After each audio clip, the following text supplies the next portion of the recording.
যথেষ্ট। যদি শোনার মতো হয়,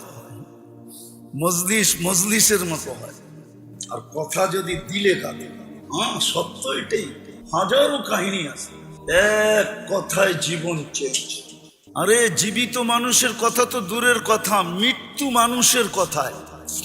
মালিক ইবনে দিনার রহমতুল্লাহ আলাইহির মেয়ে স্বপ্নে বাবাকে বলছিলেন, বাবা এখনো কি ফিরে আসার সময় হয় নাই? কোরআনের এক আয়াত শোনায়া দিয়েছেন যার অর্থ এখনো কি মুমিনের ফিরে আসার সময় হয় নাই? বাস ঘুমের থেকে উঠতে দেরি, মালিক ইবনে দিনার চেঞ্জ হইতে দেরি হয়।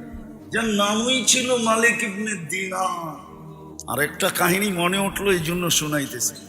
ওনার জামানায় এক বাদশাহ ছিলেন ইয়াজিদ বিন মুহাল্লাব, বড় প্রতাপশালী, ইসলামের জগতে বড় প্রতাপশালী বাদশাহ ছিল ইয়াজিদ বিন মুহাল্লাব।